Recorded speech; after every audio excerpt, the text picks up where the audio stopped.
So, Ian, Yes. I have a giant scab on my forehead. Oh, See? really? Yeah. Maybe it's the compression. I don't really see anything. You're such a kind soul, you are. You're such a nice, accommodating, supportive person. It's Um, nothing. Look at what I have on my head. There's what? nothing. Just literally nothing. I'd still stroke it and run my fingers through it. You have a fight. Did I just Oh, brag about having someone to stroke my head? I think I did. uh, That's new. actually, no. Lonnie would kick my ass, so I'll just let her win. That's fine. Also, I just realized my background's not blurred out, and the background behind me is a Oh, mess. Jack, what's yes. what's going on with your head? Well. Here's the thing. And those of you just streaming the audio version of the podcast, there is a scab on my head. Um, I got sunburnt. That's why. Firstly, hello everybody, and welcome Hi. to Podcast of the Nerds. Oh, My I'm name not is everybody. Jack, I'm Ian. and today on the podcast, as usual, we'll be doing a bit of a catch up and talking about what we've been up to this week. Then we're chatting about a list of shame movie we watched this week called Midsommar. Midsummer. I like the accent there. Could get it because it's sweet. I can't. Whatever. It's midsummer, but Yeah, it's spelled Midsommar. Midsommar. Can I I'm do the pretty Swedish? sure I do the Swedish chef we if I try and do any of it. we just offended all of Scandinavia. I'm pretty sure. None of Scandinavia is listening to us, Jack. We're fine. That's true. I'm a little yeah. Your views on our numbers are very Yeah, optimistic. I I'm very appreciate it. hopeful, aren't I? And then after that, we'll be playing a little game we are tentatively calling Buffy Bad Takes. Now, here's the thing about Yep. the name, which I'll get into, is I feel like the name might be perceived as an insult to people who have some of the opinions that we're. Right. It's purely a catchy title. I thought the title Yeah. was catchy, and I was like, Yeah. I like that. What is that? Alliteration? Something. Buffy It sounds bad fancy. takes. I don't know. Yeah. It's not intended. Well, we'll talk about it in the segment. Go ahead. I'm sorry. Yeah, I mean, it's we're framing it as a little friendly debate of sorts, but this week's topic will be Parker did nothing wrong. Yeah, but we'll get into that later. Okay, We're starting but easy. but anyway, yeah, Ian. So the other day, I popped out again. I went out. I went for a bit of a ride. And that's how I ended up with this scab on my forehead. It was a really, really beautiful day. The sun was shining, and so yeah, I decided to. I followed your Facebook stream of it, which had Yes. remarkable clarity. I did a bike ride Yeah. on whatever the Twitter Periscope when I was living in Boulder, and Oh, yeah, I it remember was that. incomprehensible mush from what I Yeah. heard, and yours was crystal clear. Well, that's because I was in a major capital city, Yeah, though. I Yeah, mean, what he's Boulder's talking not about is I did as I was cruising along, I did a bit of a Facebook Live video, and some people came and chatted, and I sat there and talked to my phone in public. um, but yeah, it was a really nice day, so I went for a bit of a ride, and when I say ride, I mean it quite literally. I have this attachment with which you saw a bit of, Ian. It's an attachment for my wheelchair that kind of hooks on to the front. It's called a tri-ride, Yeah. and it basically turns my wheelchair into like a motorbike or a trike or something. It's pretty cool. Have And I- it goes... Have I ever told you? I don't mean to interrupt. I'm sorry. No, that's fine. Have I ever told you about my first interaction with anyone in a wheelchair? You probably have, but tell me again. So I was in preschool. I think I must have been five, because Yeah. 6 is kindergarten. And I was living in Boulder, and a gentleman came in, was in a wheelchair, and talked about what he's like what life is like in a wheelchair and what he's gone through. And the idea is like to expose young minds to demystify it for young minds and all of that. Yeah, I've seen And stuff like I that. remember almost universally, like the opinion of the preschoolers, including myself, was how cool it was to have a chair on wheels that you never have to get up from. Like, we have to do all this walking crap, and you can just adorable. book around in a chair with wheels. That's amazing. And now you're telling me you can get a motor on it that turns it into like a scooter? Yeah, I gotta tell you, man, like, walking, that shit looks so overrated, if you ask me. I'm being honest, too. I'm not joking. I'm not joking. It's funny, but it's not a joke. But yeah, so I've got this little attachment. It turns the chair into, like, a mode in the bike, and it's actually pretty quick. The top speed is about 25 kilometers an hour, which is about 15 miles, according to the Google machine. So it was very, very quick. And one battery charge lasts about 50 kilometers, and it only takes about 4 hours to charge from empty. So it's very, very great. And that thing is, like, it's changed my life in a lot of ways, though. I just turned 33, and I've been in a wheelchair my entire life. Well, kind of. My mum pushed me around in a stroller until I was about 5, and then I got my first chair. But you know, being in a wheelchair, it's quite physically demanding, as you can probably imagine, and my shoulders are starting to give out. They're definitely showing signs of wear and tear. So I mean, as fun as the tri ride is, it's got its practical uses, shall we say? And by the way, I don't actually believe that being in a wheelchair would be more fun. Don't at me, anybody. I mean, sometimes it is, but I can say that. Yeah. I can say that. I cannot. But you know, like, as practical as it is, it also applies sort of recreationally as well, which is what the other day was all about. As I said, it was a beautiful day, so I hooked up the tri ride and I went for a ride by the Yarra River here in Melbourne, and I ended up going like 5 or 6 kilometers out into the city, and then I came back, and that's something that would have been very physically demanding without the tri ride. I could have done it, but it wouldn't have been as relaxing or as chill as it was, you know. But anyway, back to my original point, because you know, we're just not used to seeing the sun a lot here in Melbourne, especially during the colder months. But things are starting to warm up again here. So I kind of sort of forgot that the sun tends to burn skin. And, So I kind of got a little sunburnt. And I didn't realize how bad it was either until my forehead was itchy, and I scratched it, and then I looked at my fingers, I was like, oh shit, I'm bleeding. And so it's kind of my own fault. I scratched a sunburnt head, and now Jack, I have a scab. We are pasty Scottish men. Yeah, I'm sure I've got Scottish in me somewhere. I mean, look at me. You think? Scottish, Irish. Scottish or Irish, yeah. Either way, we come from, our genes come from countries that are overcast 300 days a year. Yeah, I'm very European, very. And when I say European, I don't mean like Mediterranean Europe. No, I mean like Europe. Yeah. But also, I've officially made the first steps into getting my ass into therapy. Sweet. Yeah, I've been meaning to do it for a while now. A while ago on the podcast, actually, I talked about the possibility of going off my antidepressant medication. I don't remember if you did that or not. I remember you were talking about it. Yeah.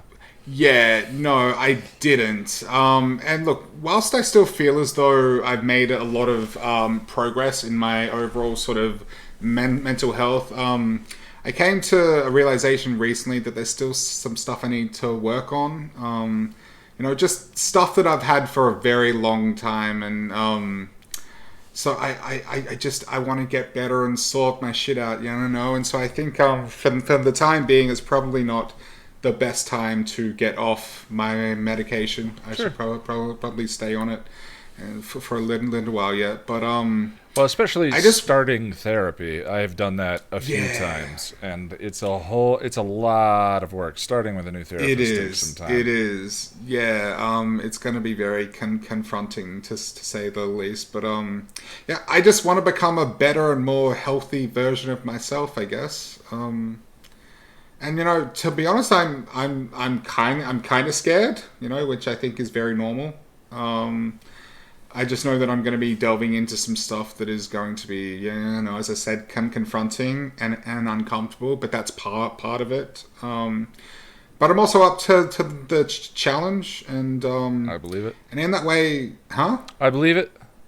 Yeah, and but in that way, I'm also kind of excited. I'm looking forward to sort of challenging myself, and I guess getting better, getting healthier, and just getting to know the better version of myself. I'm looking forward to being that guy, Yeah, I mean, now that I'm 41, I got my age wrong the last time. Yeah, I remember that, actually. Yeah, I just don't care.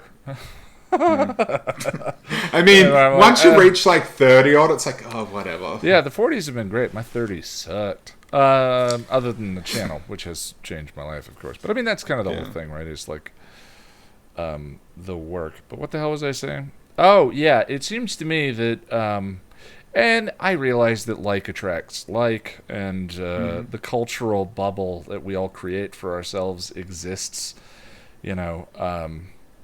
When Trump got elected 4 years ago, I had a number of friends who unfriended people who were celebrating that Trump got elected. But I kind of I've always had the opinion of, I want to challenge myself and challenge my own beliefs. And if an argument that I have about something can't withstand disagreement or criticism, then maybe it's not a very good argument, Right. But I have had conservative friends unfriend me. But anyway, I can't remember why I got into that. I'm sorry. That's okay. So, Yeah. well, I mean, what have you been up to? What's been going on in your world? Why did I? So I have been sleeping terribly. Why did I start talking about Trump? I'm so sorry. We were talking about. I was talking about therapy. I was talking about the bubbles. Oh, I remember what it was. The Okay. we talked about the idea of healthy, and that was a symbol that I held over my own head for a long time, which is that there was this thing called healthy, and I wasn't it.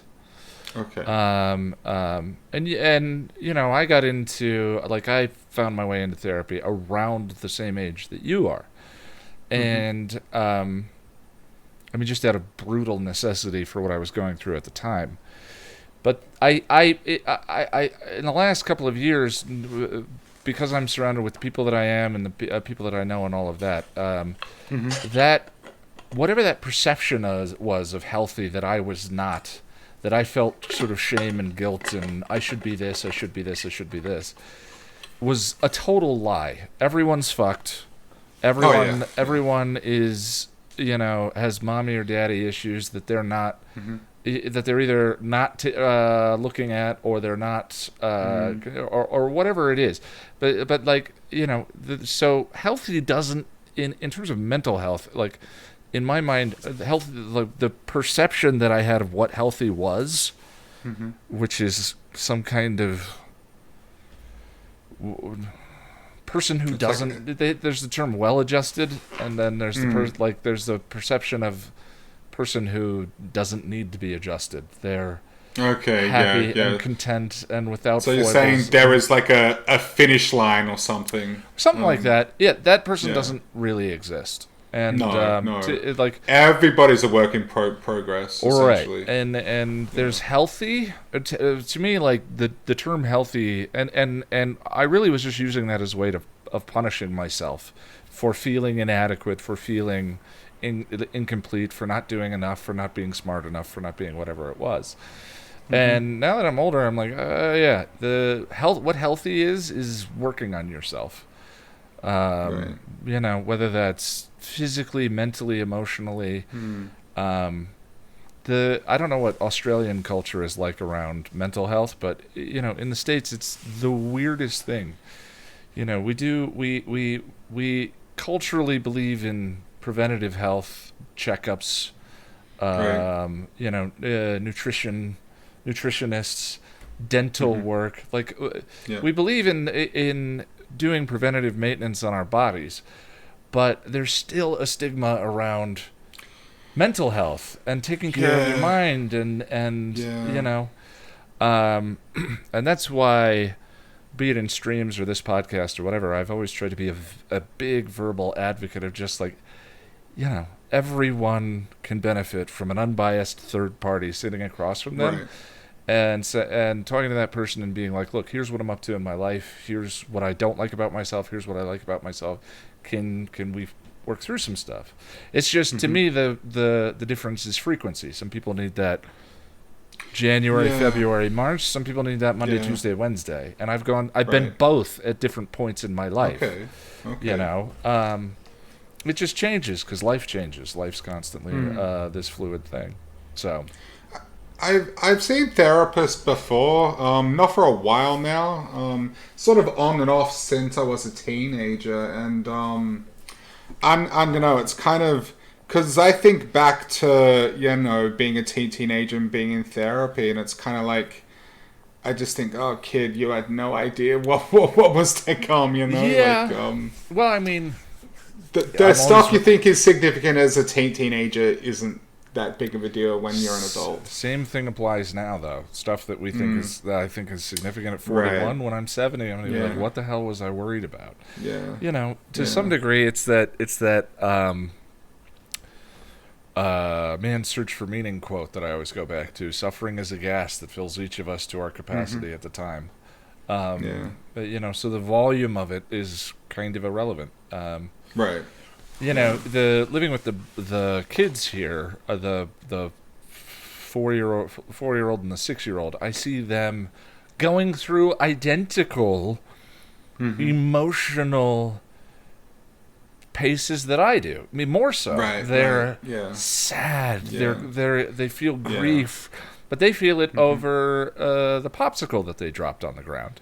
Yeah. But it's still an emotional journey. Right. Yeah. Yeah. No. I totally agree, and I'm not trying to diminish the plight of teenage Jack at all. No. But, Yeah. Teenage Jack did yeah. the best he could, for sure. I'm just saying, like, like,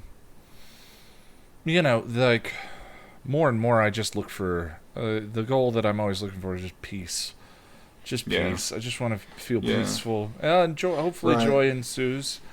But calm peace to me is less to ask for a lot of times. Right. Yeah. And I think to confront my problems from that place would be problems will come, but if I could be peaceful about them and just be like, okay, well, here's how I want to handle this, would be amazing. Right, yeah. And the thing with therapy is too, you have to let it in and allow it to work. Like someone, I'm not gonna mention who, but somebody I know is like, therapy is stupid. It doesn't work because it's just words. But that to me is that's saying that's not. You're not allowing it to work. You're not like of course it's just words. Like Sure. Of course. Yeah, but so are your thoughts. What the hell does that mean? Yeah. Exactly. Yeah. So like it's something you have to be proactive about and something you have to like let in. Like a therapist I saw a while ago, actually the last time I was in therapy, which is probably, I don't know, 7-8 years ago now, she was like, getting better and improving yourself and finding peace, like it's hard fucking work. It's it's not easy. It's something that is hard, and that sort of that was kind of a realization for me, because I've always struggled with this whole like introspective thing, and being like yeah, no, like when somebody says, oh, I went through this thing, but now I've dealt with it. Like, what is that? What is dealing with it? Like what's the actual process there, and how do you know when it's dealt with? Well, you know? and in confronting my own trauma that I've been through, trauma is dealing with trauma, and then dealing with the damage that trauma did are two very distinctive things. Yeah. I've wanted to make a video about it for a while, but for me, trauma was a bit like the aftermath of trauma was a bit like waking up on fire every day. Yeah. Where nothing matters except what happened. Nothing matters. Mm-hmm. You're constantly burning from the thing that happened. You can't. It's like a breakup almost. There's no desire for food. Breakups are traumatic. Yeah. And the thing of it is, after a time, you get a day where you don't think about what happened, and then you get a week, and then you get a month, and that feels like getting better. But the thing is, and it's a form of dealing with the trauma. But the thing is, we're also like meaning-making machines, constantly making up stuff, interpreting things, categorizing things, so forth. And probably the worst time to do that is when you're on fire. Those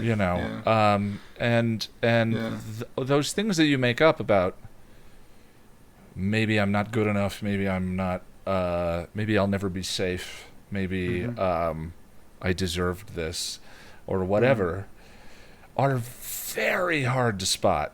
And they informed the next 25 years of my life. My relationships with women, my relationships with men, they were all influenced by a whole bunch of things that I was making up at the time to try and figure out why I was going through the thing that I was going through. And none of them are true. And they're especially, that's not true. Like maybe 30 or 40 things got made up. 2 or 3 of them are actual truths. The rest are... coping mechanisms, trying to figure out the world, trying to stay safe from this happening to me again. And so, to me, that's the difference between finding those, because those things run the show a lot of times. I had, during sexual intimacy, like, things occur that I'm like, that as an adult, I'm like, that's not the way I would choose to be. And yet... here we are. Where the frick does that come from? And for me, in the process of figuring this all out, I've sort of discovered, when I was on fire, I made up a bunch of shit that isn't true. Now, But that's the other thing too, is like, I used to be addicted to breakthroughs when I was younger, and dealing with depression and all of this. I'd have breakthroughs like, and connect the dot to a particular moment, or understand something about the way people were, or all of this. And those breakthroughs have a kind of an addictive quality to them, where they feel like big shifts, where it's like, everything can be different now. And that just, the thing I always discovered was that was not the case. You still have to do the work of deprogramming yourself. Like I have been reinforcing negative programming that I create, someone else, that an event that occurred to me created. I have been reinforcing those brain pathways for 25 years. And so it's a slow pain in the ass process to feel them kick in and be like, oh, no, let's try something else. Let's do something different, I definitely know, like you said, it's work.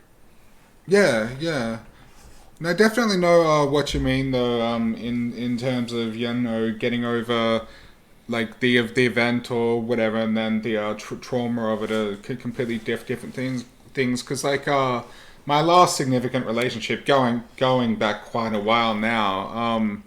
Yeah, no, it didn't work out, and it was a pretty bad breakup, and I was pretty hurt. I was pretty heartbroken, but like, I got over her within, I don't know, probably 6 months, but then I didn't recover from the event for years, like, and just all the baggage and the trauma it left behind was probably a good like 3 years or so. I was a mess, but there was also other like circumstances. Like I lost all of my belongings. I ended up homeless, and it was just a really bad situation. The fallout was horrendous. Yeah. But anyway, yeah. I mean, it definitely is.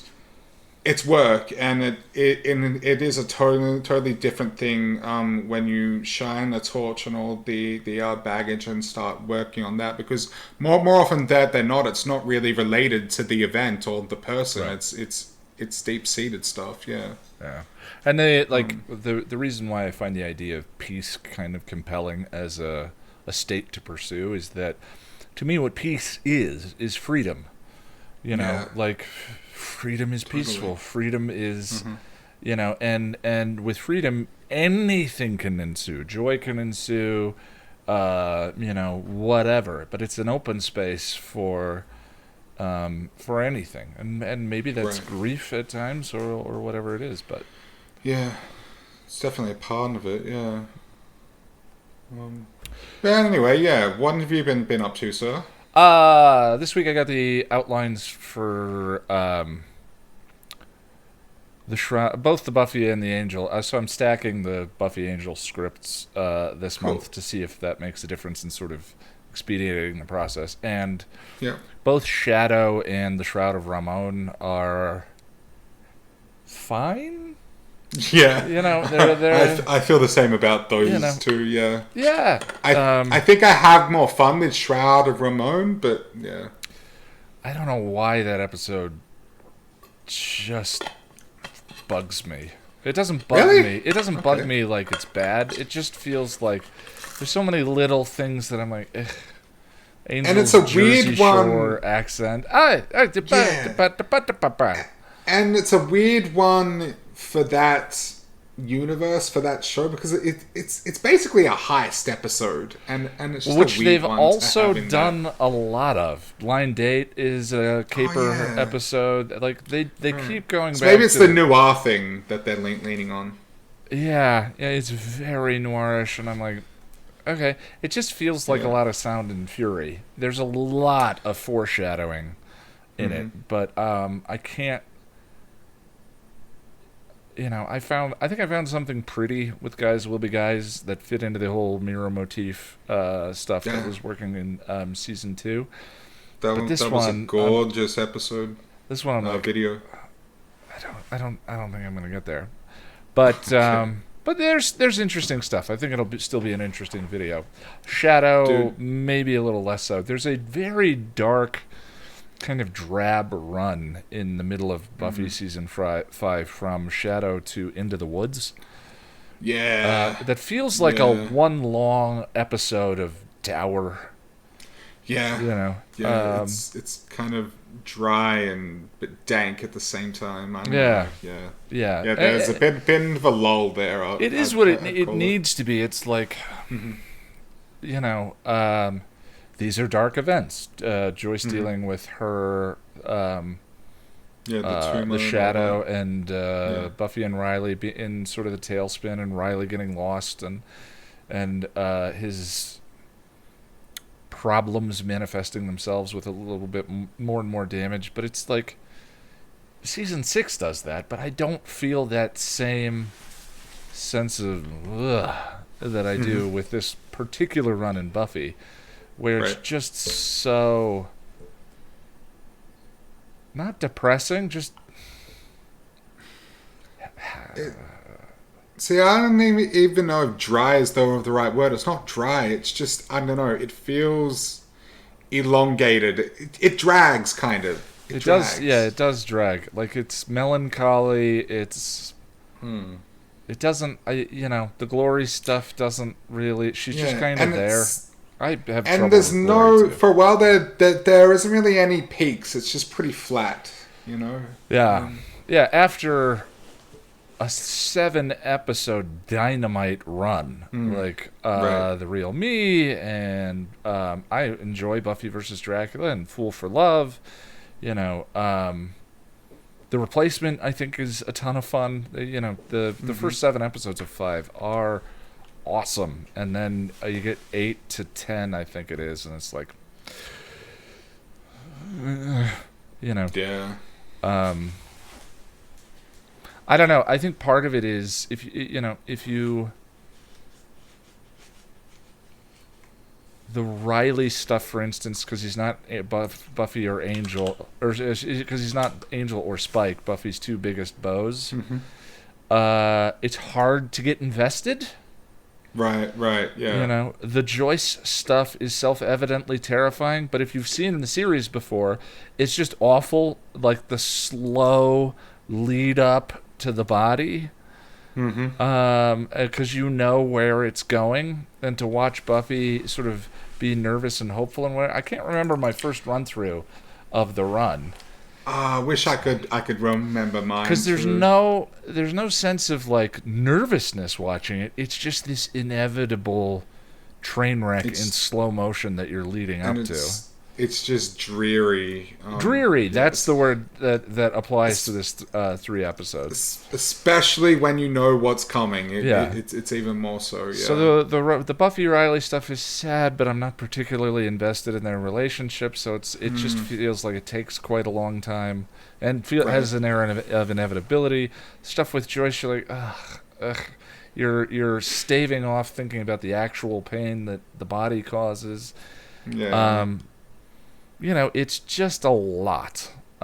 These couple of episodes, they're not a lot of fun, and I haven't really chatted about Glory in the videos yet because there hasn't been a lot of Glory to chat about. But I feel like Glory lacks the humanizing element that a lot of the other big bads had. Adam, not so great, but the best example is the Mayor in Faith. The Mayor, before Faith came along, felt like kind of a cartoon. I was like, yeah, but they revealed each other. Yeah. And jealous, you have his connection to Angel and then to Buffy. Yeah, so there's a big human connection there. Yeah. I find Glory kind of inaccessible. Yeah, you can't really empathize with her. Like, yeah, she wants to go home, but it doesn't make you feel for her or want her to get home because she's kind of, she's very campy, which I know people get into. I have learned to not hate camp, but I still don't love it. One thing I will say about Glory, though, is whenever she's on screen with any of the Scoobies, there is this sense of urgency, like she feels dangerous. She's a Terminator. Like the Terminator in the first movie is an unstoppable, terrifying force. Yeah, that's He's exactly not an what she interesting is. character, but he is an unstoppable, terrifying force. Yeah, and that's what Glory is. Yeah, and Glory kind of represents that, but it also just makes her. Spike was human in, or had some interesting interactions with Drew that I think in early season 2 kind of. Yeah. You know, there's just I need a way into the character a little bit to take an interest. Otherwise, I just don't care. And by the way, just to be clear, I don't think any of Glory's issues relate to Claire Kramer. No, she's wonderful. She's wonderful. Yeah. I just think, the humanizing element of Glory was, I think, intended to be Ben. Ben is the faith. Ben is the but because they're never in the same room together. Yeah, and they didn't really flesh it out too well, but I guess it'd be a difficult thing to do in that regard. I think the most effective scene is she's not like us. Like that's the most Oh yes, but with Glory's Giles. most effective scene for me is when she and Dawn are talking in The Gift. The scene where Dawn and she actually have a real conversation. She's not talking to the minions. You know, she's the two of them are talking about why bad stuff happens. Is Buffy going to save her? All of that. And Glory has actual feel. That's the most interesting that Glory becomes to me. Right. She's an yeah. interesting concept. The idea of a Oh, yeah, god great concept, stuck on yeah. Earth and a hell god stuck on Earth and all of that is wonderful. It's just the execution, to me, on a very character-driven show, means that she's not super additive, you know. Yeah. I mean, Until the Terminator stuff really kicks in. Yeah. She knows where... Excuse me. I do enjoy though that she's basically like a mean girl. So like her personality, she's kind of like I don't know. She reminds me of like a popular cheerleader in school or something, you know. And Weird. I think that's. But I think it's not interesting, but it's kind of quirky. Yeah. I dig that though. Given her metaphorical relationship to Buffy for the season, that's spot on. Yeah. Yeah. And I love the symbolic structure of what everyone means in this season. I think it's super interesting. Yeah. It's just during this kind of dreary run in the middle, there's just not a lot for me to get excited about writing about for the episode guides, where I'm like, yep, still depressing. Season 6 will be different because I think that is the existential crisis. This is just like bad stuff happening to good people. Yeah. Which is different, you know, and it's happening in slow motion over the course of several episodes where, you know, it just gets a little exhausting. I feel you. But the other thing was Lonnie and I finished Dark, and so we rolled a new episode, a new show from our list of recommendations, fan recommendations, and it was The Crown. Oh, that's like about the Queen and all that, right? Yeah, and we were both like, we're Americans, and so we started watching West Wing. Are you serious? You bailed out? You didn't even try? No, That's so American. Neither of us actually said that, but the more I thought about it after the fact, I was like, oh, we went from The Crown to West Wing. Neither of us were really excited about The Crown, and then West Wing is one of her favorite shows. Okay. I hear The Crown's good, though. I hear it's good. We're going to watch it. West Wing is one of her favorite shows. We just couldn't watch it because of the state of American politics in the last 4 years. Yeah. Watching a hopeful show about politics with compassion and dignity and honor and all of that just kind of felt too fanciful. Foreign? Yeah. And so she didn't want to get into it, but now that things have shifted slightly, we hope. I'm not going to stop holding my breath until January. No shade thrown to, anyone who didn't vote for Biden Of course. It's of course not. I'm just sharing my part of the journey. Anyway, she decided she could watch The West Wing, so we're watching it. And it's interesting. I mean, Sorkin, it's almost completely written by Aaron Sorkin, who wrote A Few Good Men and The American President and The Social Network. And I mean, he's like, one of the most famous movie television writers working. And I like it. It has a similarity to Gilmore Girls. It has a little bit of a similarity to Buffy in that it's dialogue first. It's incredibly dialogue driven, and I think that, like any of those shows, a common complaint would be no one talks like this. Right. It's such verbal ballet. David Mamet's the one who's famous for Glengarry Glen Ross and this kind of dialogue, which is so smart. Everyone is the smartest person in the room. To have one character written this way, that happens from time to time, but every character is super sharp.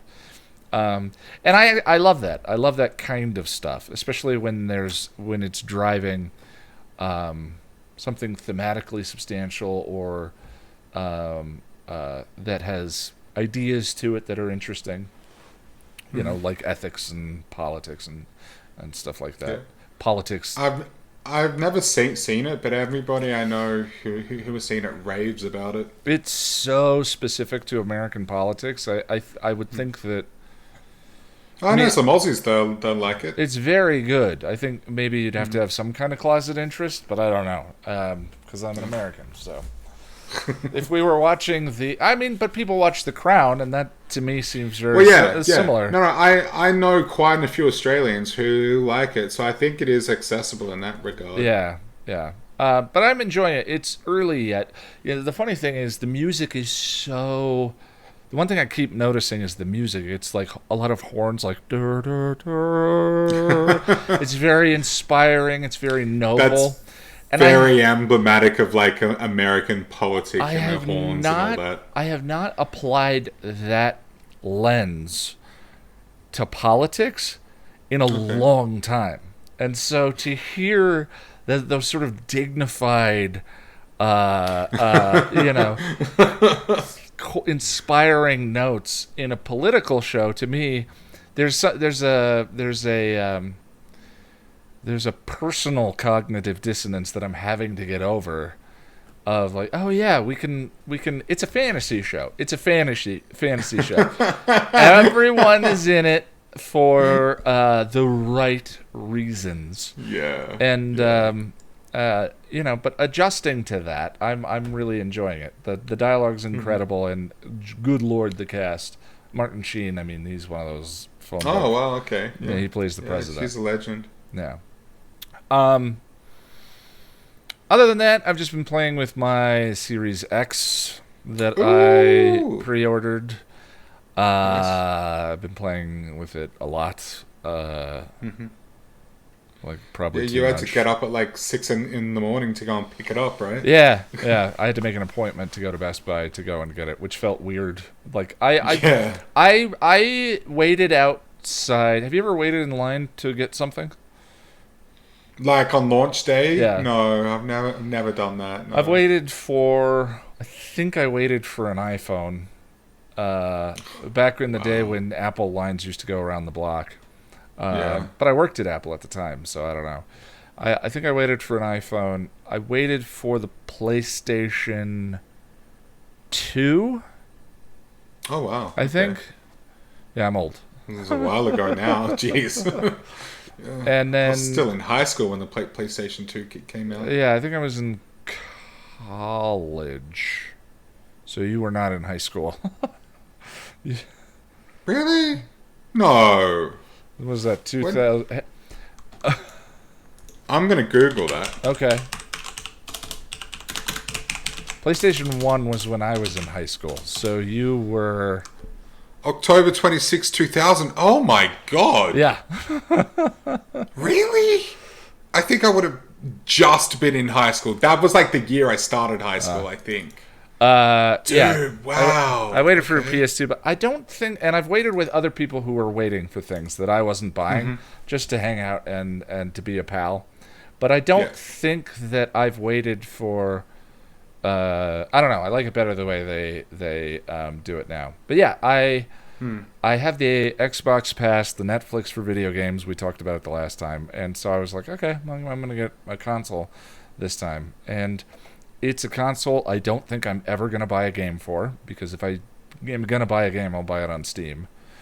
But I also may not need to buy a game. There's something like... Well, barring exclusives, though, right? There couldn't be an exclusive you really want to play. I don't know. I'm getting old. I don't know. Maybe. Yeah. Maybe. We'll see. I just enjoy. But I mean, you still have a lot to play before There's so much stuff. There are hundreds of games. So the internal hard drive is 1 terabyte, and then I plugged a spare drive I had laying around into the USB port on the back, which was another terabyte, and I downloaded 2 terabytes of games, which took because of the Xbox Pass. Didn't buy a thing. Yeah. I was just like, oh, I'll try that. And the day that I picked it up, the Xbox Pass added the EA Pass to... Oh, I saw that. I'm so jealous. Yeah, oh my God. console only. So I was like, I haven't played a Need for Speed in a decade. Let's install all of them. You know, I think the new Battlefield was on there. A Way Battlefield Out. 5. I saw the list. I'm I played a so little jealous. bit. I haven't played. I never played Battlefield 5. So yeah, I installed all of that stuff, and have just been trying a little bit. You know, I've dealt with this feeling of kind of, I'm older now, and where am I going to find the time to play through a 50-hour RPG or whatever? Now, I'm self-employed, so that's a little bit easier for me than someone with a...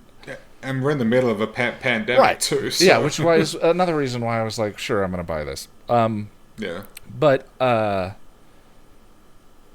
thing I've just kind of come to is, like, I don't really care. If I play 4 hours of Battlefield and then go, okay.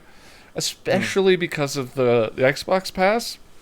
Yeah. That's okay. Yeah. I didn't blow $60 on it to play through the whole thing. And I get to have those 4 hours of, that was a good time. But the other thing, when I really like I had a PS4 the last generation. I never bought an Xbox One. So there are a whole bunch of Microsoft exclusives that I never got to try that I've been playing. But the library in the OS, which I guess is very like the Xbox One, has the feature, the Ian. There's a button in the top right corner of your library that says, surprise me. And then it just says, sure, play this. And puts a game up, and I've been playing that. So I play an hour of this, 10 minutes of that, an hour of this. I don't really like this one, uninstall. I don't know if it's bad for me or not to not just sort of the ability to focus and stay on one particular thing for an extended period of time and to go all the way through it. I don't know if there's a negative consequence to indulging in this buffet style engagement with media. I can't think of one, but I mean that doesn't mean there isn't one. But Right. I don't. But nonetheless, Look, I'm having you're a having grand old fun. time. That's the important thing. Oh yeah, and the main thing I've played a bunch of, like, in order to celebrate the shiny, brand new next gen console, I started playing Mass Effect 1. I'm on level 49 of 60 in Mass Effect 1 since last Tuesday. That's like getting a high-end gaming rig to play Minecraft. Yeah, I had the the load. It's an NVMe 1 terabyte inside. Mass Effect never had load times like this, So an NVMe internal. That's insane. Yeah, when you're quick traveling, or you're traveling to a planet or whatever it is, it just is nice and quick. So that part's been great. But I also hadn't played Mass Effect in close to a decade. I got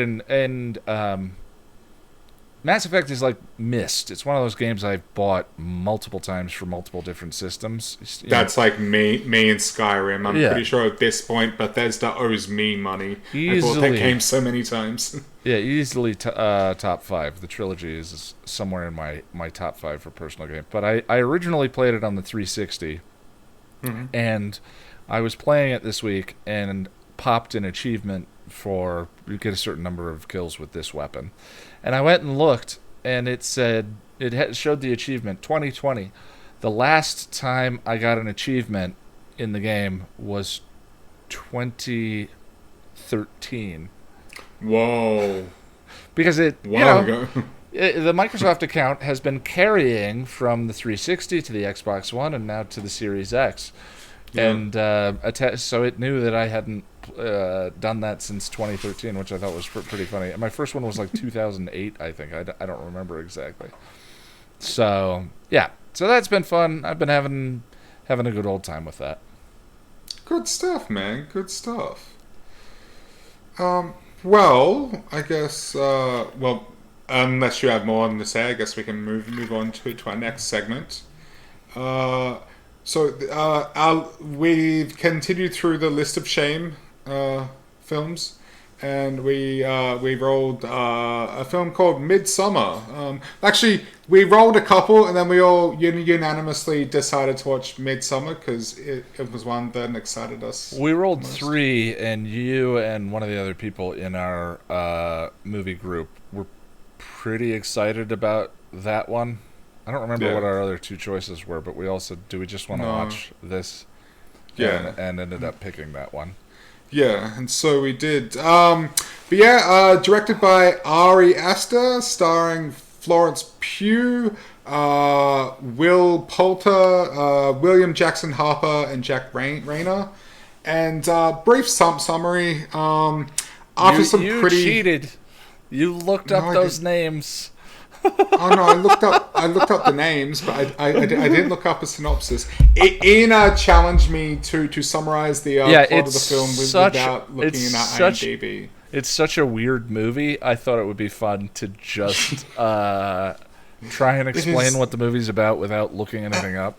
And I'm not good at this, but all right, I'm gonna try it. Okay, so. After some pretty horrific events, a young woman and her group of friends travel to rural Sweden to attend... Are we spoiling? Well, I mean... Just for the benefit of anyone who... No, I'm asking you, are we spoiling in this discussion? Just for the benefit of anyone who has or has not seen it, so they know to skip ahead or not. We typically avoid spoilers, don't we? All right, no spoilers. Yeah, no spoilers, I guess. We should talk about that, though, at some point. Okay. But anyway, so, yes. After some pretty horrific events, a young woman and her group of friends travel to rural Sweden to attend what I can only describe as a pagan cult's midsummer festival, which slowly becomes increasingly more violent and bizarre. Would you say that's a good way to summarize it? Yeah. Also drugs. Yeah, lots of drugs. Oh yeah. She's having she and her boyfriend are going through a tough time in their relationship. Yeah. So I mean, I guess by kind of spoiling, I don't know. Okay. Ian, so before we go forward, then let's just do this for anyone who wants to watch the movie. Do you recommend people go and watch it? I do. It is a film I would recommend. Yes. Although I think I would as well. It is incredibly violent.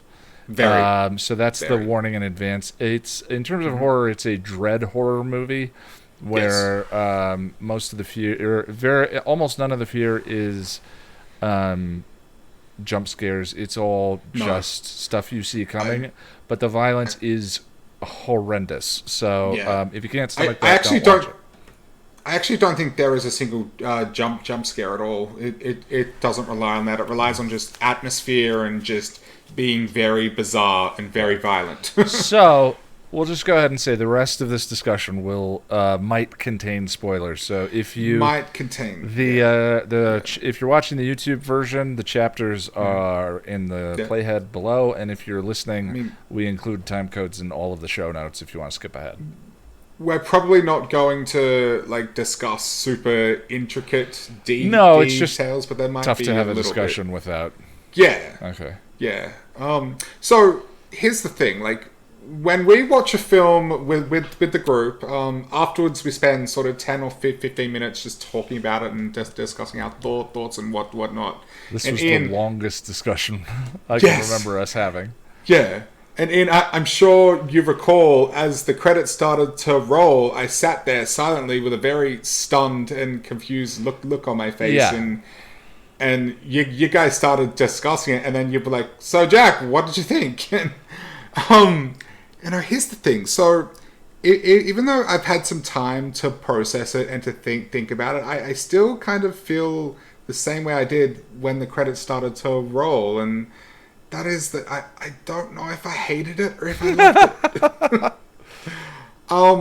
Well, actually, here's the thing, right? I don't think I can actually say that I hated it because there's a hell of a lot to like about it. There really is.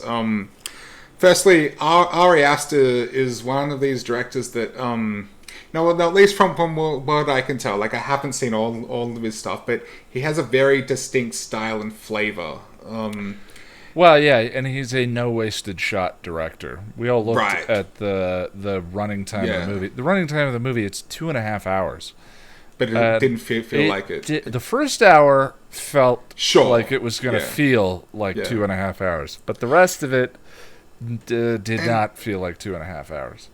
it's very much a slow burn. It's a slow burn, but it's an entertaining slow burn. You don't really get bored. Yeah. Slow can be but yeah. boring or slow can be engrossing, but you Yes, still and this was. feel the pace that it's Yeah. moving along at. Arrival is another example of a movie I always think of when I think of that Yeah. first hour of Arrival is incredibly deliberate but very engrossing. Yeah. But the only other film I've seen of Ari Aster's is Hereditary, and you can just see from a mile away that Hereditary and Midsommar were made by the same director. It's just very distinct. Like it's hard to put into words, but the two films just have a very similar vibe and very similar flavor. But if I had to describe Aster's vibe, it would be sort of artistic and elegant, which I think is something that Midsommar and Hereditary have a ton of. Like, Yeah. and you know, the overall production design of Midsommar was gorgeous, especially like the location and the set design, and even like the costumes. It's very apparent that a lot of love and care went into making it. Well, yeah, when I say no wasted shot, I mean everything has a reason. Everything is composed. You know, there's stuff going on in the background of many shots that foreshadows the events later in the movie. I'm sure this kind of film, if I would ever do a rewatch of this, which I would not, I think it would lend itself very well to a reveal, an experience that reveals itself the more you watch it. Yeah. Even like there's like a building that has all these like murals and paintings on the walls, and you can just tell that like every single picture, every painting had a reason for being there. Like it was, and that's like personally, I would watch it again for that reason, to sort of try and figure out what it all means. But and look, every actor brought their A game. There was some wonderful performances. I think there wasn't a single bad performance. But I think my conflictedness, if that's a word, I don't think that's a word. But I feel like that comes from the horror fan in me. Don't get me wrong, Midsommar does fall into the category of horror, but in a way, it kind of, I don't know, it kind of transcends the genre in a way. Or not transcends, but it steps outside of the bounds of horror, I would say, or what you would typically expect of a horror film. In what way? Well, it's not just a horror film, I think. It's about I guess it's about a woman dealing with a trauma. And there's also there's like an underlying, as we mentioned, the main character and her boyfriend are having a difficult time in their relationship. I think there's more to it than just scary and dread and violence. There's just more going on, is what I would say. Interesting. Yeah, I think it's hard to distinguish the term that I think it's applied to this milieu, which we don't use in any other genre that I can think of, is high concept.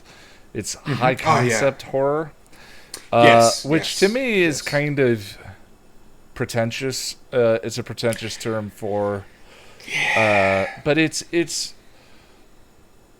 because it does feel different. I think it's a poor term for what it is doing. But, you know, Get Out, Hereditary, and this are the three ones that I've seen recently that use the scariest of the genres as the base for telling the story that they want to tell. Yep. And all three of Yeah. those have, big old symbolic, metaphorical things going Yeah. on top of the literal plot. And I think that Yeah. ends up being where people kind of make the distinction between, Yeah. just this is scary and this is about the being human experience versus this is a metaphor for the African American experience in the U.S. or whatever. And I think anything that tries to be elegant and sort of high concept and artistic and all of that, it runs the risk of being interpreted as pretentious. Like, I wouldn't call this film pretentious, but I can see how The film is not some pretentious. could. The term No. is pretentious. And the other thing, too, is everything I just said is wrong. If you watch Ryan Hollinger... I love him. He's great. Yeah, I can't watch his stuff very much because I don't like horror and I have an aversion to I mean, that's certain pretty much all he talks shades about. of violence. And he mostly only covers horror. But he does it so well. He's one of the... he's very articulate. He's one of those YouTubers that I hope to be like when I grow up. Types. Same. He's someone I very much look up to on the platform. Yeah, his stuff is great, and he covers. I mean, there's a lot of horror that is horror itself. The genre is symbolic for aspects of the human experience, but we just don't think of it that way very often. And these sort of new wave, again, high concept horror films lead with that. I think is the distinction. But subtext is not new to the horror genre. It's just for some reason it feels like that's a way of distinguishing. Someday a horror movie will win Best Picture. I can't think of a single one that ever did. I honestly think Get Out deserves a Best Picture nomination. I mean, I love Get Out.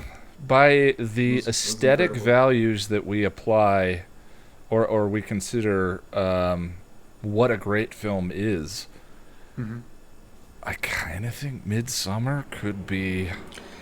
Yeah! I mean, I say that not having any sense of... I think Midsommar came out in 2019, so it would have been for February's Oscars. I don't remember what was up for Best Picture, but, in thinking about it, the composition, the design, the cinematography, what he was doing with the story. Pretty much everything about it was brilliant. Yeah. Which is why, look, I think the reason I'm conflicted, or I felt conflicted, is just that I went into it expecting one thing, and I got the complete opposite of what I expected. Expectations are the ruination of experience a lot of times. Yeah, and look, I like to be surprised, and look, it stepping outside of the bounds of horror is not a bad thing. Like, I think Doctor Sleep did that, and that's one of my favorite films of all time. Well, I've said before, like the forms of horror I enjoy are the genre fusions, and Doctor Sleep is a genre fusion with horror. This is not a fusion of any other genre. Not really. Yeah, like, but I don't know. There's so much for that doesn't feel like a horror movie to me, though. Yeah. Well, unconventional, certainly. Unconventional horror film. It's not a slasher. It's not a like. What are the subgenres of horror? It's not. There's some body horror. Oh yeah, there's some definite body horror. Saw. Well, I mean, in terms of the violence, like, and what the violence represents in the film, could be construed as body horror-ish. Yeah. I loved that. This film, though, too. Like, I really haven't seen anything quite like it. It really did do its own thing, which I respect the hell out of. And also, like, the horror fan in me appreciated a lot of it too. Like we talked about how like gory it is. It's visually disturbing in a lot of ways, and it's just outright gross. And as a horror fan, I'm a little desensitized to gore, but there was some stuff in this that made me wince and genuinely, like, I felt shocked, like, in a lot of ways. It's very, very full on.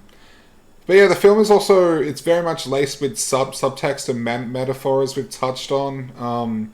And I believe Ari Aster himself said that it's more of a breakup movie than it is a horror film. And I mean, that's a spoiler, I don't want to, yeah, I don't want to spoil too much. Oh, I'm going to spoil.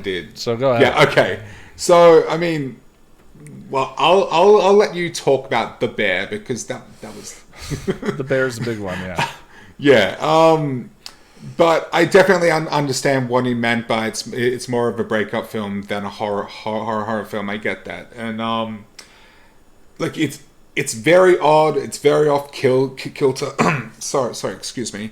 And that's conflicting for me because I love weird and off kilter things. So I don't know why I didn't immediately fall in love with it. I mean, one of my favorite films of all time is Bad Boy Bobby, and for those of you who have seen that, I'm sure you would agree that it's extremely odd and just off kilter and very disturbing. I love that stuff. Yeah.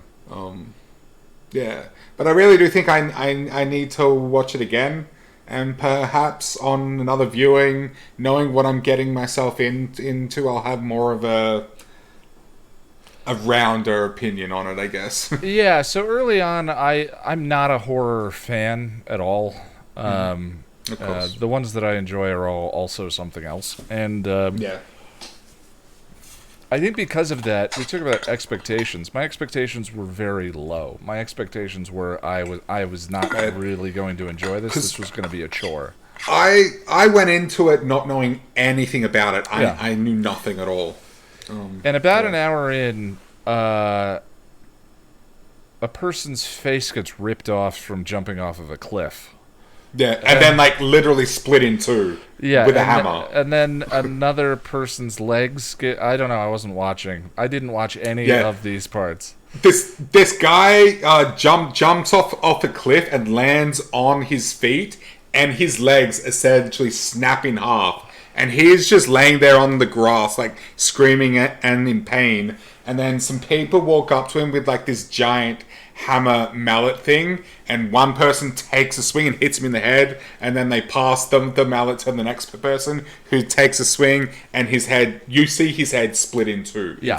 It's so gory. It's, well, I'll take your word. I got about a half second of the face split as I was like peeking between my fingers, which was all the lesson I needed to not watch the rest of it. But for me, that's where this movie stops being slow. But for me, that is also an incredibly significant juncture in the story for representing what the type of movie is that we're watching.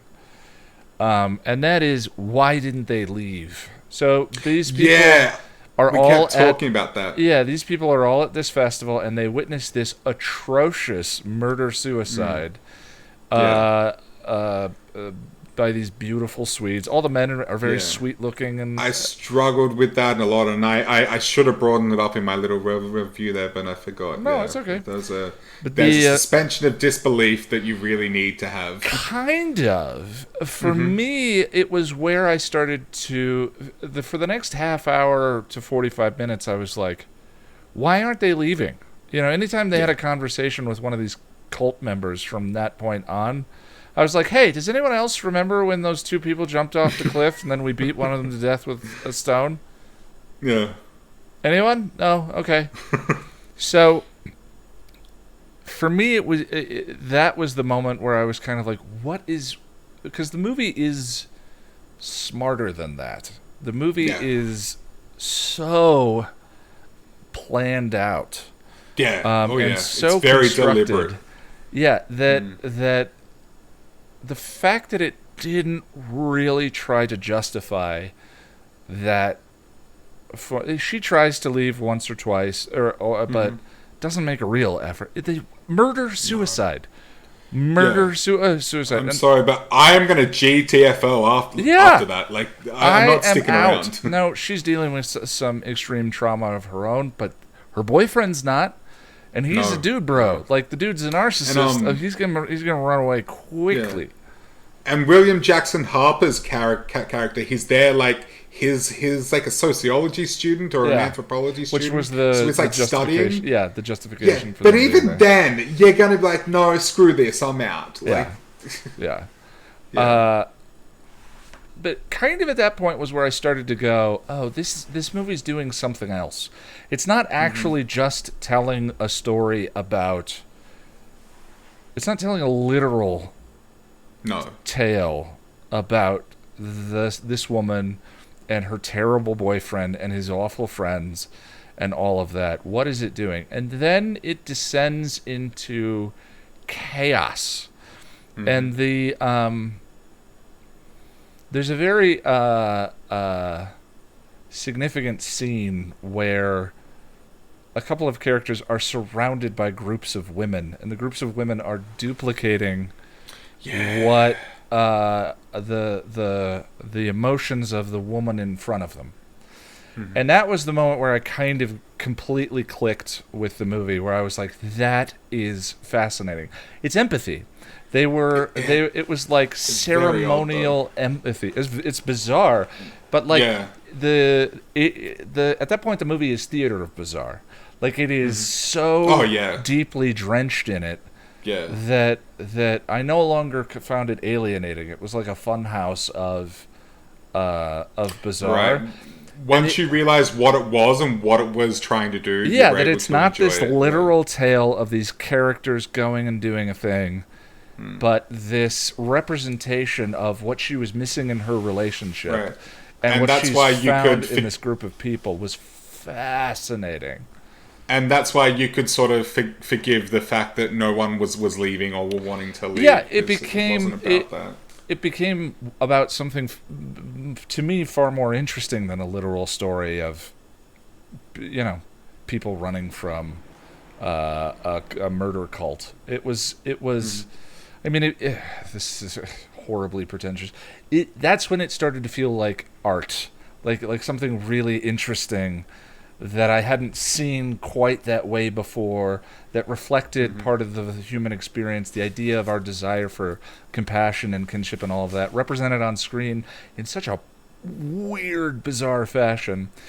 And so, again, I've already spoiled, but I'm actually going to spoil the end of the movie here. At the end of the movie, her boyfriend, she's made queen of the May Queen or something. She's made queen of the group, and her boyfriend is sewn into a bear whilst he's tripping balls on psychedelics. Yes, and put into a triangle. There's lots of triangles in the movie, and I was like, oh, they're all vaginal.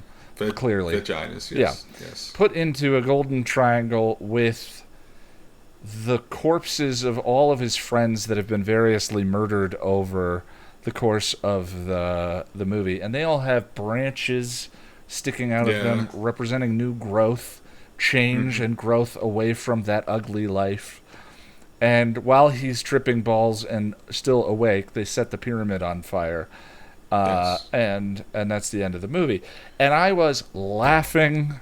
It was at that point it became like maybe it had ceased to be a horror movie. Like, you're still sort of I think it was intended to be entertaining because it was so it was so operatic, it was such big, broad strokes that I don't think it was intended to be this gruesome, terrifying, awful thing. I think I think a laugh was a very reasonable response that might have been intended by the end of it.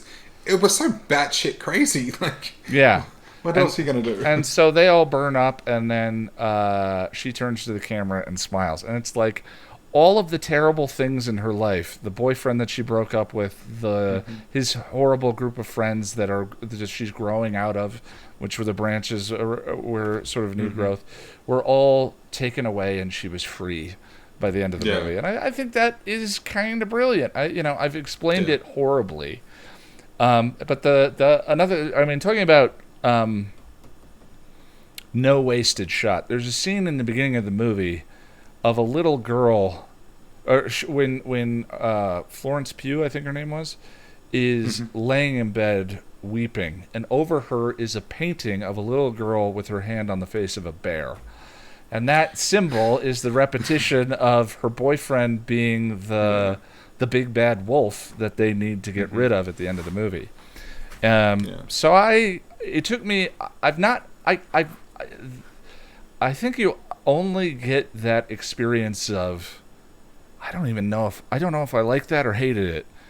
A couple of times in a lifetime. I don't remember the other times I've had that experience. Yeah, it doesn't happen to me a lot. But I did this time. Kind of savor that. Where it made me... It wasn't an ambiguous did the top fall kind of ending like Inception. It wasn't just... It didn't make me think about it because it didn't have any conclusions. It didn't leave itself so ambiguous. It had a very concrete conclusion. It had a very specific hypothesis. So it took about a day, and then I was talking with another person we watch the films with, and I was like, oh, I think I really enjoyed it, and I never want to watch it ever again. See, I want to watch it again just so I can wrap my head around it. Yeah, once apparently Ari Aster has said that it's a fantasy. She's being pursued by the big bad wolf, and she eventually turns from a princess to a queen by the end of the story, and the big bad wolf is killed off. So it's a breakup. It's really, really interesting. I loved it. Yeah, okay. Cool. Yeah. Big recommendation if you can stomach the violence, which I could not. I highly recommend you see it. I do recommend it. I need to see it again because it left me like dumbfounded and blown away, and I need to watch it again just to really figure it out, I guess. Yeah. Very amazing visuals, lots of interesting wonders. Gorgeous. The way they represented drugs, I thought was fascinating. Yeah, with the flowers, the breathing flowers, and the waviness. The long push into her face, and then the camera pans down, and the grass has grown through her hand was so cool. Yeah, and there was that really cool transition that the main character walks through a door, and it transitions to a bathroom on an airplane, and just the way they did it was so there's a lot of those visual trickery in, not really trickery, but that is kind of interesting visual composition in Hereditary. Lots of miniatures and stuff like that. There's less of it going on here, but it's still it's still very interesting. But highly recommend it.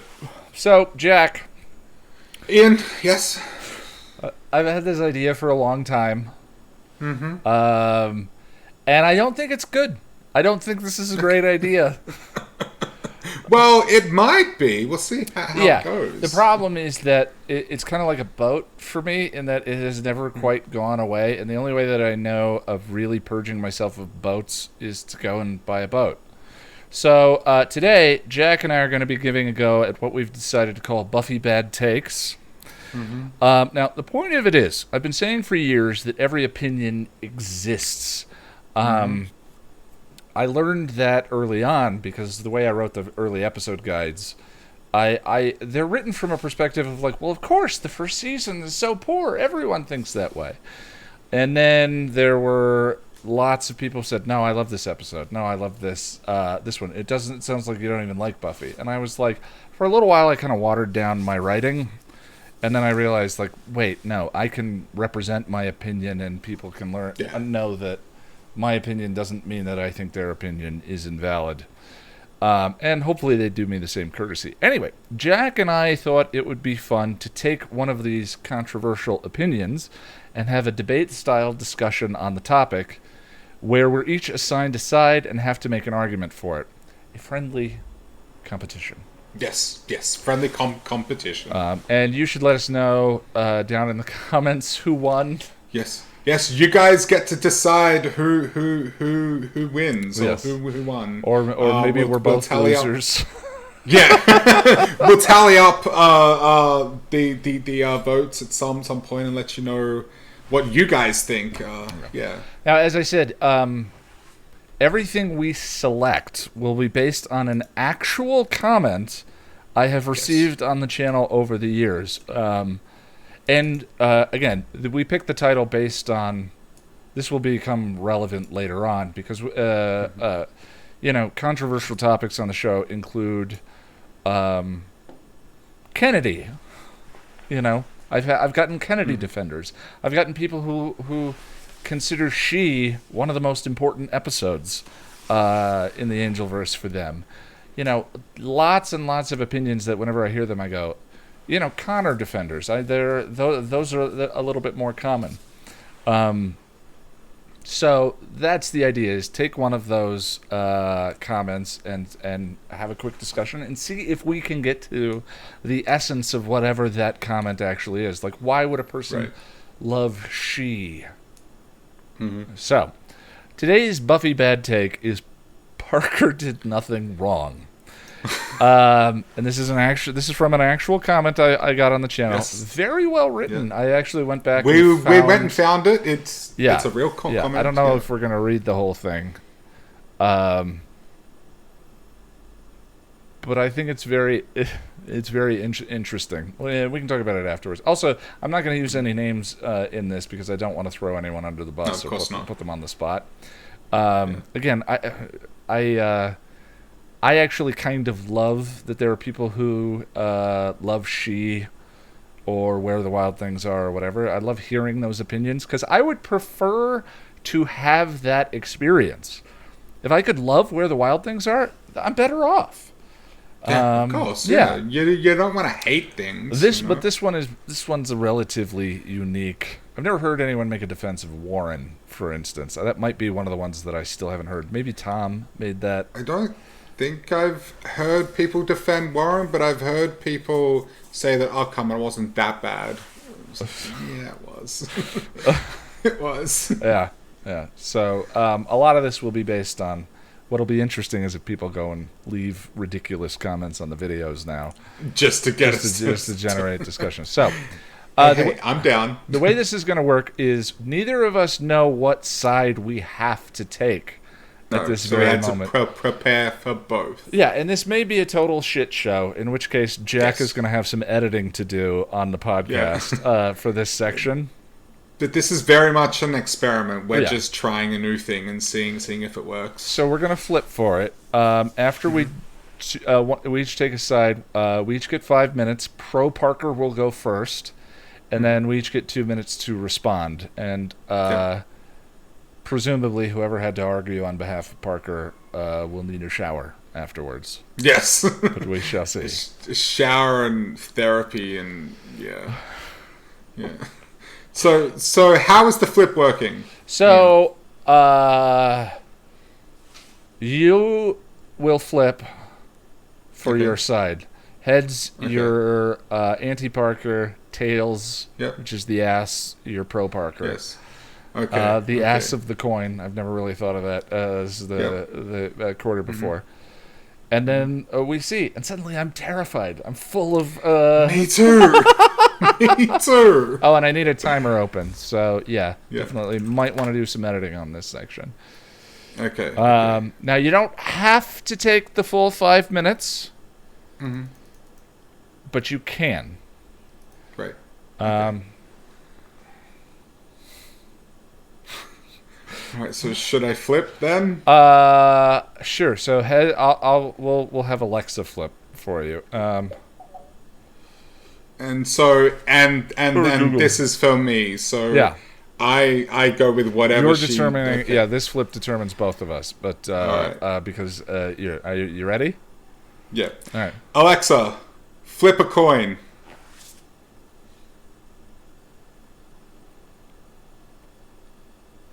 Alexa, flip a coin.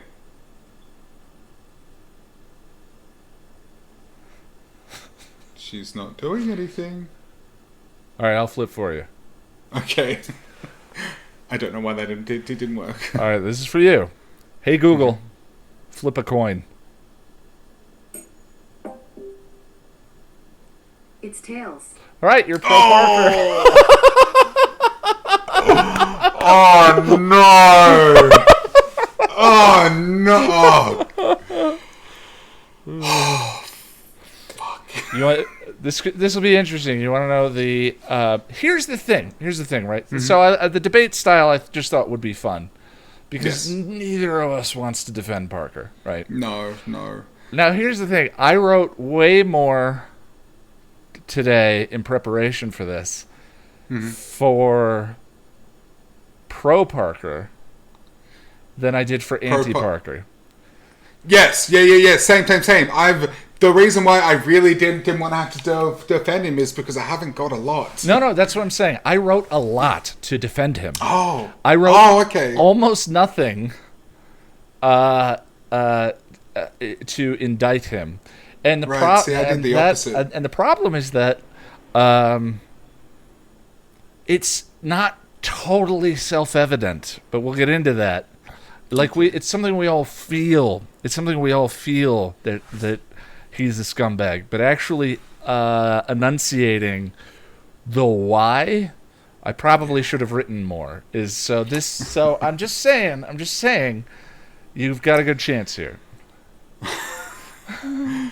Okay, are we ready, ladies and gentlemen? So I've got 5 minutes on the timer, and Mr. Jack, you have the floor.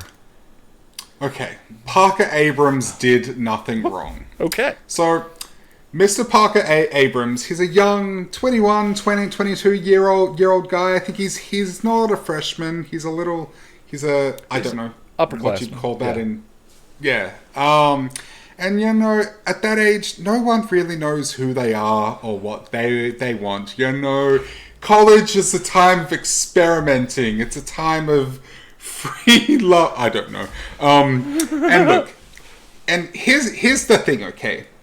At no point does he make any promises to Buffy of love or a relationship.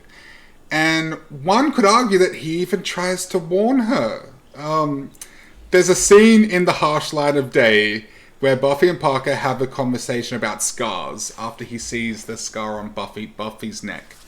And she asks if she can see his scars. And he says that all of his scars are psychological. He mentions that his father died recently, which is enough to give anyone psychological and emotional scars. It's enough to give someone baggage, The death of a parent, one could argue that one could argue that the interpretation of that scene is that Parker was kind of trying to tell Buffy that he's no good, to not. Are you making that argument?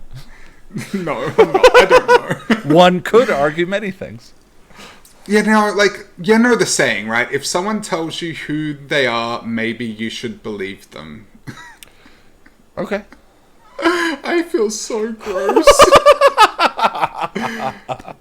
But then, they have a conversation that's all about living in the moment, seizing the day, and that is very much what Parker Abrams is pursuing with Buffy. A chance to live in the moment and to seize the day. Carpe diem, baby. Carpe diem. Without any concerns about what could happen and what's going to happen down the line and all of those things, just to have fun in the moment. And that's the thing. As I said, at no point does Parker Abrams make any promises. He never professes his undying love for Buffy. And the thing is too, there's nothing wrong with casual sex or friends with benefits or anything like that, It's do what feels good. Parker Abrams is a young man in college, just living in the moment and enjoying his youth. And whilst he could have been clearer about his intentions, maybe,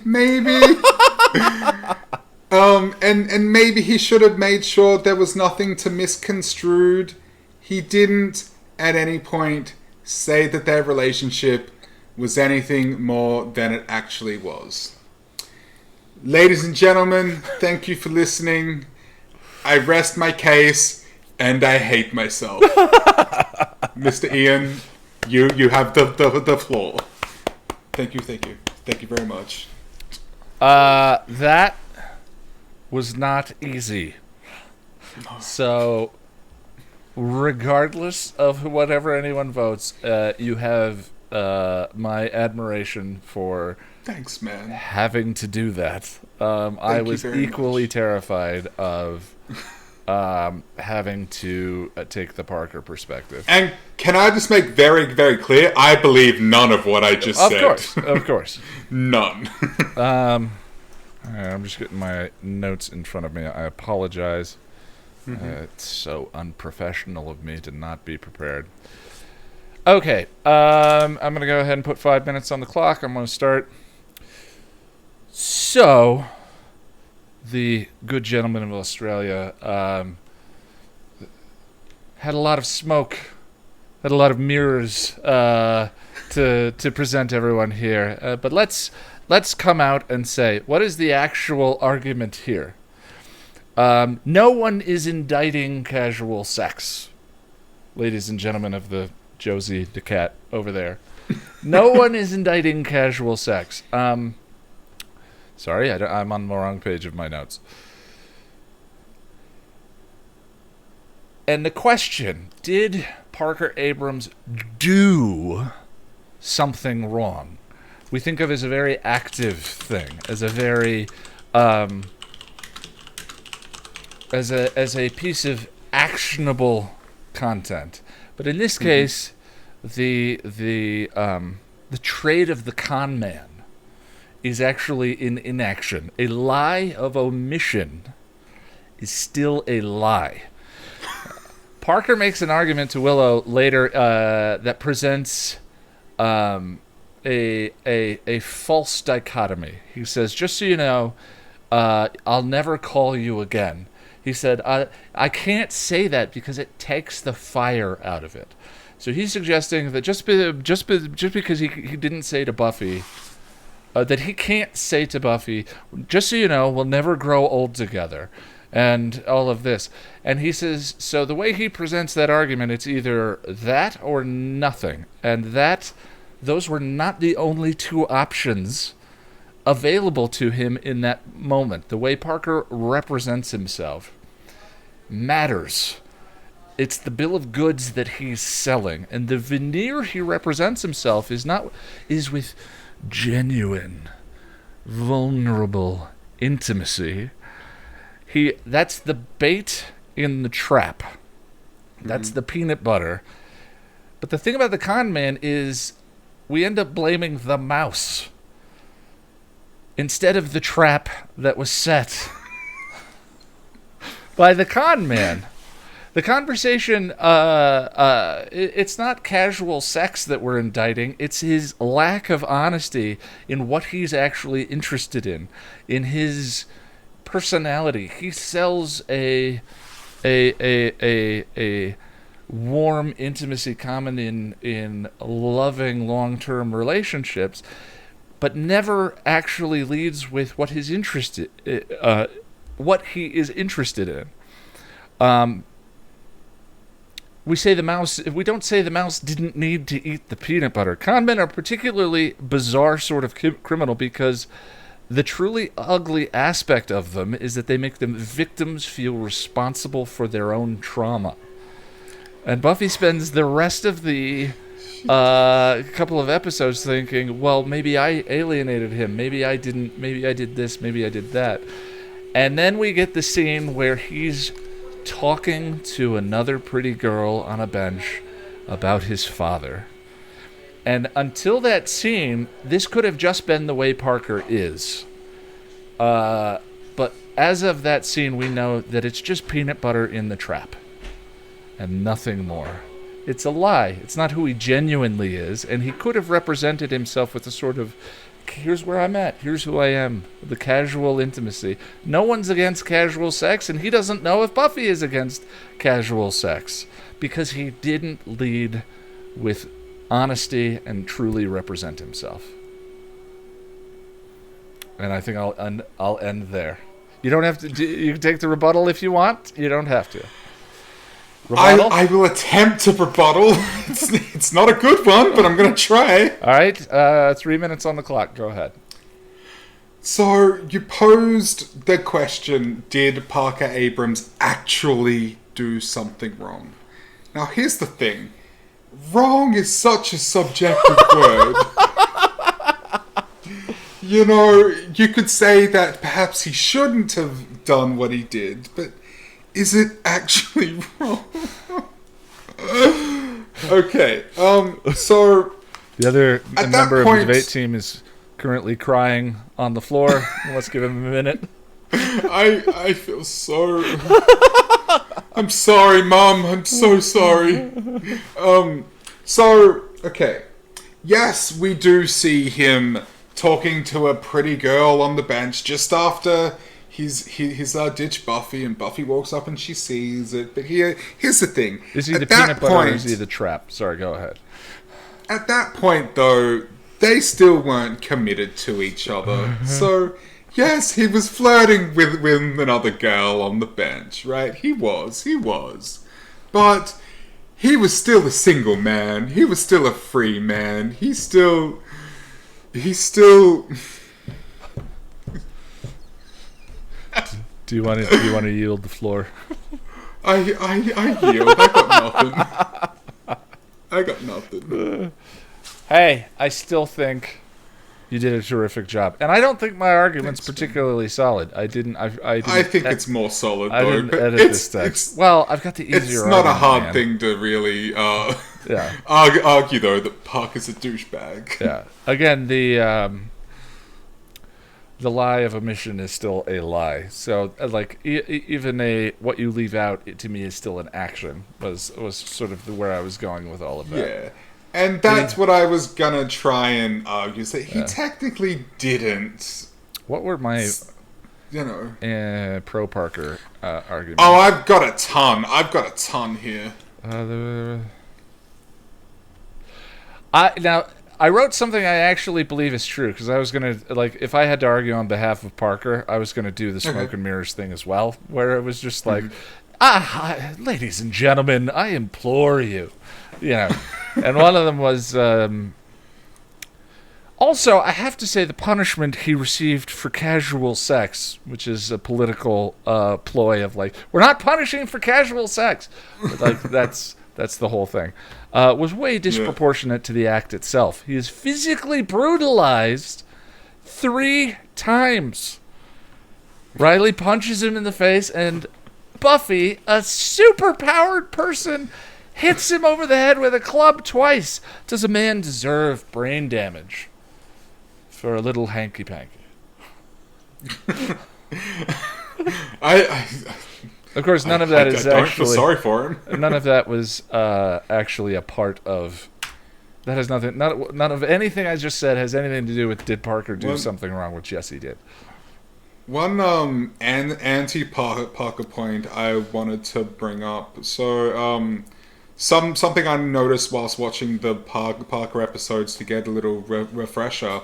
When they first meet, they're in the cafeteria, and they're in line, and Buffy says something like, "Oh, sorry, I cut in line," and he says, "No, stay, I'll watch your back." And then Buffy kind of walks ahead of him a little bit, and I swear, in that moment, he looks at her butt. He totally checks out her butt. Watch it. He does. He totally does, and he doesn't just look. He kind of stares. And I wonder if that was like a little subtle, like a tell for hint. Us. Yeah, but it's something I've never noticed before until I was watching it this morning. Another pro Parker argument is, like, he uses her own, like, he speaks her own truth to her. Now, everyone in the show, a lot of bad guys in the show do that, but I actually love his thing about, like, history is like you look closely, it's like just a bunch of people making choices. Like that whole bit. That's like the mission statement of the entire show. Yeah, and if it didn't come out of his mouth, I think that I tried to edit a music montage to it using clips from the show just to get people to realize like, yeah, it's like good stuff he's actually saying, and that's part of the bait. Yeah. That's part of the peanut butter. And he comes across as so warm and charming and inviting. Big old puppy dog eyes. There were so many times where I'm watching it, and look, I try to keep my swearing to a minimum on the podcast, but when I'm watching it, I'm like, fuck you, dude! Yeah. Fuck you! What's the song playing in the background? I know we are... Oh, that's Lucky by Biff Naked. That whole thing, it's so manipulative. So manipulative. There's a good chance I would have slept with Parker if I heard that speech and I was sitting there listening to Biff Naked and we are the lucky ones. The lucky ones, yeah. And there's also that scene later on in Living Conditions where Buffy walks into the dorm room and he's laying on Kathy's bed. He's not sitting. Yeah. He's laying back on Kathy's bed, talking to her, and I'm like, girl, that's a red flag. That's a red flag right there. Like, if you're just casually sitting there chatting, fine, but he's kicking back. I don't like him. Do I think that's warranted. I think that. Do you want to hear the original comment? Yeah, sure. I don't think. Now, again, the intention here is not to throw shade. I believe that the argument this person is making is incorrect, but that's their argument. I'm not talking about the person who wrote it. And please, anyone listening to this, and if by chance. Yeah. Like if you are listening to this, with no shade. Yeah, I will say that what this strikes me as is hyper rationalizing something that is a bit more nebulous and emotional. Like we said, that's the trait of the con man. But here we go. I don't think Parker is a douchebag or even bad for the most part. Hear me out before the rebuttals come in. I think we can agree that just because someone wants to have sex with you and not pursue a relationship doesn't make them a bad person / douchebag. I agree with that. What makes a guy or a girl not what makes a guy or a girl a not credible douchebag is selling a person clearly interested in a relationship the dream of being in a relationship only as a means to get their guard down to sleep with them. There's a level of dishonesty that's manipulative and awful, but I don't think Parker is that. If you actually pay attention to Parker's actions, like I did, he is not actually selling Buffy on that very idea of their interactions being more than what they are. Depends. That's the crux of my argument. You need to define selling. Yeah. He is just a guy who knows how to be sensitive, and uses that to get women to be attracted to him. On top of that, that's so gross. What did Buffy, from Parker's perspective, which is a key thing to keep in mind in the devil's advocate defense of him, do other than be sexually attracted to warrant Parker? What did Buffy do other than to be sexually attractive to warrant Parker's interest? From what we see in their interactions, Parker has to do all the work, creating the interesting points of conversation. In the review, you state that Parker does all the talking. Sounds like he is having to create the entire conversation, which is very tiring to do. We all know Buffy as being a badass, strong, interesting superhero, but does Parker know that? Parker is just an upperclassman attracted to a freshman girl. This doesn't, once again from his perspective, really bring much else to the table other than her looks. Parker did all the work to create an intimate romantic attraction. Buffy went along for the ride and got some sex out of it. Did Buffy want more? Yes. But did she want more because she was promised more, or because Parker was that good to her? I argue it is because Parker did such a good job of creating the conversation and the moments, not because there was an implication of promise or of more. When Buffy confronts him about that, he's very blunt and very honest. Then he's very blunt and very honest, not looking to string her along for more. But we often see this from Buffy's perspective. We know Buffy much like we know ourselves. But we rarely do a good job of evaluating ourselves if we see we were offering the other person enough from their perspective. So Parker, if sex is all you have to offer, then that's all he's interested in. Wow. so that and that was the only leg I had to stand on. Really, is that yes, he comes across as charming and sensitive and all of that stuff, but he doesn't actually make any promises, and that's the only leg. Sure. It's not a good point, but it's the only point I had. Yeah, but your character is a promise. The character, you did a wonderful job. You had the hardest role. This might be the toughest one we ever do. If you guys want us to do more of these. By the way, that's our loud bang you guys probably heard was my Chucky doll face planting off my shelf after standing there fine for several days.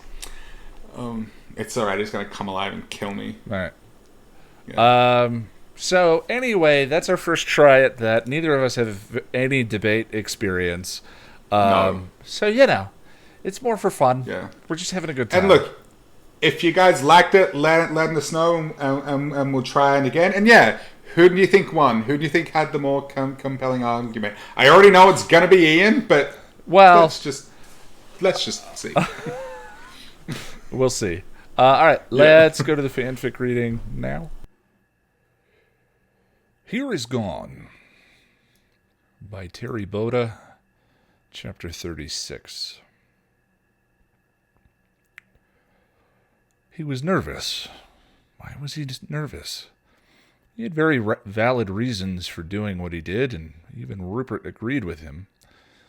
So why was it that now that the moment had come, he felt like a deviant caught playing games with sheep? He cleared his throat, but couldn't look at his audience. See, it's like this, he began faltering. Remember that Warren geek, the one that made the robot girlfriend? He glanced up. Xander, Willow, Tara, and Anya were still looking at him with expectant eyes. He looked down again. Well, I thought that maybe it might be a good idea. Spike, what did you do? Tara asked, bluntly but gently. He sighed and rolled his eyes again, his hands dropping to his sides. Oh, bloody hell.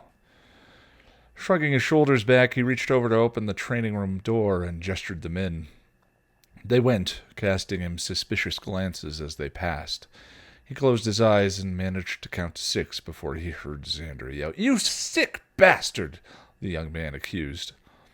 He gritted his teeth and entered the training room, ready to face his fate and defend his position. He found them all gathered in wide-eyed horror around the deactivated Buffy bot. "It's not what you think," he insisted. "Oh, so am I not seeing a robot that looks just like Buffy? One that was made by that wacko who made his own personal sex bot?" Xander seethed. If he could have blushed, he would have. "Well, yeah, but she's not a sex bot. I mean, yeah, she looks like Buffy." "Exactly like Buffy. This guy's really good," Willow commented, examining the robot. Subtext bell. I know, and that's what gave me the idea. Now we have a decoy. The bot's almost as strong as Buffy, and we can program it to fight," he explained.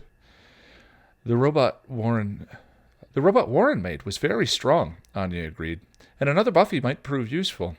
"This is not Buffy," Xander argued. "Of course it isn't Buffy," Spike snapped back, "but I don't think the hell bitch is smart enough to figure it out." "You want to use this against Glory?" Willow said, her eyes widening at the possibilities. He touched a finger to his nose, then pointed it at the redhead. "Bingo. And that's why I mentioned it to Rupert." "Wait a minute, Giles knew about this?" Xander interrupted. He blinked at them. "Well, yeah. How else was I going to get Buffy's clothes and pictures? Steal them from her basement? Like I did the last time?" "I don't understand why Giles never said anything to us about it," Willow wondered. "We weren't sure it would turn out, so we were keeping it mum. It's just a coincidence that Warren finished it just after Rupert took Buffy on her little vision quest. But it works out because now we can take her out on patrol while Buffy is gone and see how it does, he explained. Willow walked around the robot, scrutinizing it. Can it fight? He rubbed his neck. Well, not exactly. Explain not exactly, Xander demanded. Well, I couldn't very well tell that Warren geek that I needed a robot of the Slayer to fight a hell god, now could I? That would seem rather peculiar, Anya replied. Yeah, it would. So I made him think that this robot was of a girl I wanted but couldn't have. Sometimes the best lies have grains of truth. So it is a sex bot, Xander said. No, well, not really. It is programmed to kind of like me. As in, likes to have its tongue down your throat? Xander snapped. No, well, maybe. I don't know. You're missing the point. And the point is, Xander prodded, I did have him program it to fight in certain situations, role-playing scenarios and the like. Oh, dominance games, Anya piped up gleefully. Yeah, kinda, he admitted. He cast a glance at Tara, who was desperately trying not to laugh.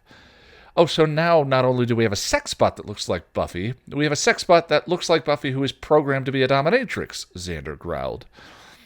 Well, I wouldn't put it quite that way. It is going to need to be reprogrammed, but I know you can do it, Red. A giggle escaped Tara's lips. How do we turn it on? Willow asked. Sorry, I don't understand.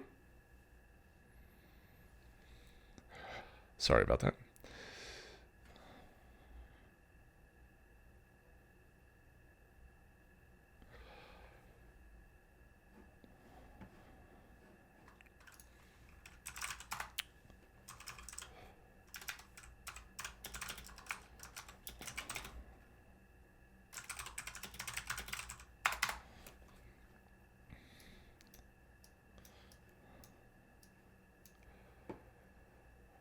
How do we turn it on? Willow asked. There's a button on her back. A little spot on the spine, towards the middle of it, he replied. He saw Willow feel around for the button and heard the click whir of the robot turning on, but he wasn't ready for what happened next. The bot's eyes opened and it smiled when it saw him, just as it had in the previous timeline. He was so shocked by the twisted déjà vu that hit him and the feelings of guilt and shame that struck that he was completely unprepared for the assault. Spike? Oh, Spike! The bot flew at him, grabbing his face and kissing him passionately. Then it turned him around, threw him down on the training room floor, and straddled him. You're mine, Spike! Red! Off switch! Off switch! He yelled, trying to fend off the quickly roving fingers. A moment later, the bot fell limp, and he was able to pull himself out from under it with most of his pride intact. Xander looked sickened, but Willow and Tara were laughing silently. Well, that was truly perverted and disgusting, Xander said. I don't know. I thought it was kind of cute how she just flattened him like that, Willow commented. She was very direct, Anya noted with a nod. Maybe he likes it that way, all blunt and down to business, Willow furthered. Some do. There's a certain attraction to bluntness. Besides, vampires are known to like violent sex. Blood play is usually involved. Ew, Anya, I don't need to know about that, Xander complained. It can be very erotic and sexually satisfying, the ex-vengeance demon said reasonably. Stop! Spike groaned. If you're quite finished making fun of me and making assumptions about my preferences, I'll leave you to your work of reprogramming it to not jump me. He moved to leave while he still had some pride left, but Willow put a hand on his arm and stopped him. Oh, no, you don't, mister. You're going to stay here and help me reprogram her. I can't very well program her not to jump you if you're not around to be jumped. And it could prove quite amusing to see you tossed on the floor a few more times. I think Xander would find it very satisfying, Anya added. I'm doomed, he thought, but sighed, giving over and following Willow back to the deactivated bot. It took most of the afternoon for Willow to work through Warren's complex programming, but she did manage to get the robot to stop sexually assaulting him. She was not, however, able to completely remove all of the robot's attraction and affection towards him, made for interesting troubles in reprogramming her fighting skills. Every time she threw him across the room and seemed to actually hurt him, she'd take to apologizing profusely and seek to make it better. The women were continuously amused by the sight of him getting pummeled, then doted upon. But Xander left after the third or fourth time it happened. Finally, the robot was deemed ready, and that was fine with him, because his bruises were starting to sprout bruises. Given the evil glint in Willow's eyes, he wasn't entirely certain that she hadn't orchestrated some of the more creative beatings that the robot had doled out. Maybe she wasn't as accepting of his reasons for having Warren make the Buffy bot as she said she was. And she found it therapeutic to have the robot crush him in the cement a few more times than was actually necessary. Whatever her reasoning, he was glad for the reprieve when the robot was deactivated to await its first patrol. Night came more quickly than he thought it would, and he really wasn't ready to step out of the cool refuge of the training room. There was naught to be done about it, however. The bot had to prove her mettle, and there were vamps to kill. He remembered well the first time he had lived through this night. He'd woken to find his robot gone and felt a sudden terror that she'd gone out without him. His fear turned out to be very well founded because she'd unerringly run right into Xander and Anya in the graveyard. They hadn't known then that the facsimile hadn't been Buffy, and they'd gotten an eyeful when he and his new toy had played out another one of his fantasies right there on the grass. But all in all, he had to smile, knowing that Xander thought the real Buffy had been straddling him that night, riding him like a champion and crying her pleasure to whomever could hear. It was amazing the boy hadn't popped the blood vessel and bled to death right there. There would be no hanky-panky this night, and he and his robot were flanked by Willow as well as the whelp and his demon girl. Willow was lax to allow her new project to go out on her first patrol without the full support of the Scooby Gang. They entered Shady Rest and traveled east from there, looking for any sign of evil afoot. They found none. Spike kept an extra eye out for Glory's minions. He knew that previously Glory had discovered the key was in human form and had sent her minions to spy on the gang in order to determine the key's identity. The Buffy bot's fierce protectiveness of him had made the minions think that he was the key, and it had resulted in his subsequent kidnapping and torture. He was hoping he had managed to avoid that this time around. Since he had been sent back, he had been working very hard to ensure that Glory stayed in the dark about the key's true form, and part of that had been making sure Buffy stayed away from Ben. He'd been mostly successful in that endeavor, although Buffy had told him that she'd run into the intern from the hospital a few times. There were no offers for coffee or flirtatious encounters this time around, though, and no real opportunity for Ben to discover that Dawn was the key. Well, except for the night in the mental ward. Ben had been there. He might have heard that crazy night call Dawn the key. It was possible that Glory now knew the key was human, but so far he hadn't seen any evidence of the hell bitch's minions snooping around. Things didn't pick up in the patrol department until they reached their third cemetery. Then it seemed that all of the vamps they'd missed in the other two sought them all at once. The fighting got pretty heated for a little while, but the bot held her own against them and dusted quite a few of them without any assistance.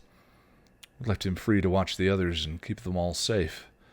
A couple times he got into it with one of the more powerful vamps and got knocked around a bit, but other than making the bot get all defensive and worried about his welfare, he was fine. They finished their patrol and headed back to the magic box to turn off the bot for the night. "There, all safe and sound," Willow announced, setting the bot up in the corner of the training room. "She didn't do too badly, either."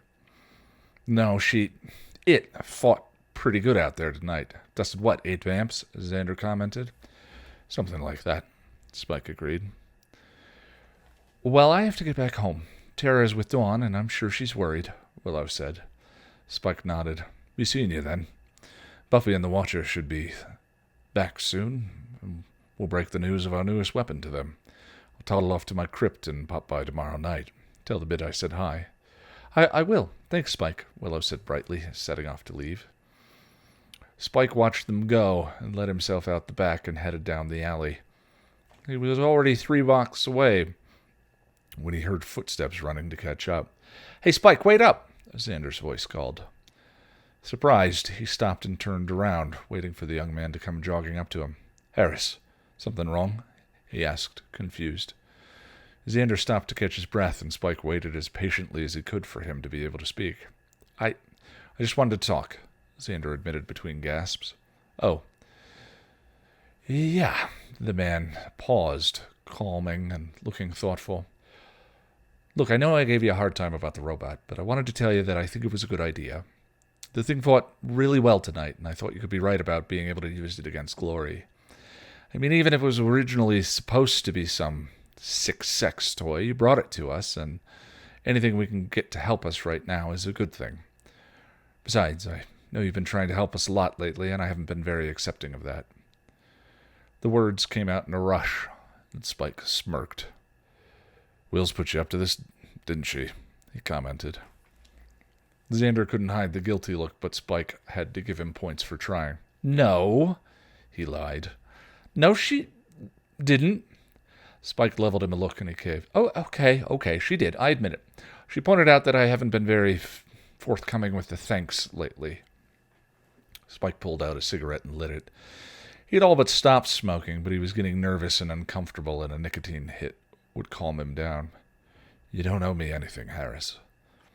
The words brought Xander up short, and his mouth thinned into a grim line. "No, I don't, but neither do you. You could have left Sunnydale at any time, but you haven't. You stayed and protected Dawn and tried to help us. I don't understand why, and I do question your motives, but the truth is, you've been helping us, and that deserves a thank you." Spike looked away, drawing on his cigarette. "Got nowhere else to go, can't hunt, can't feed. Initiative boys buggered me up right and good. Demon needs violence, and the only way I can get it is hunting other demons.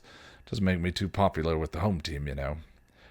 Best help the Slayer, ally myself with her, and get protection and a decent spot of violence at the same time.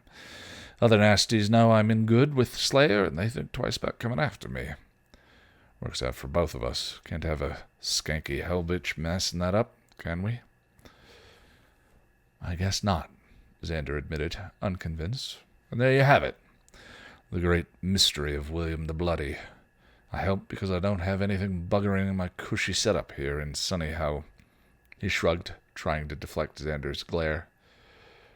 "Right, and that includes babysitting Dawn and guarding Joyce's grave." Xander cut him off. "Look, I don't know what's going on, but Willow told me about you stopping Dawn from casting the resurrection spell. And Tara's been pushing all of us to be nicer to you. Now, I have no idea what your ulterior motives are, and I probably don't want to know. But I did want to acknowledge that we've noticed your help, and I wanted to say thanks, that's all." Spike looked at him and swallowed the lump that formed in his throat, managing a tight nod. "You're welcome." "Gentlemen," said a sibilant voice from behind them.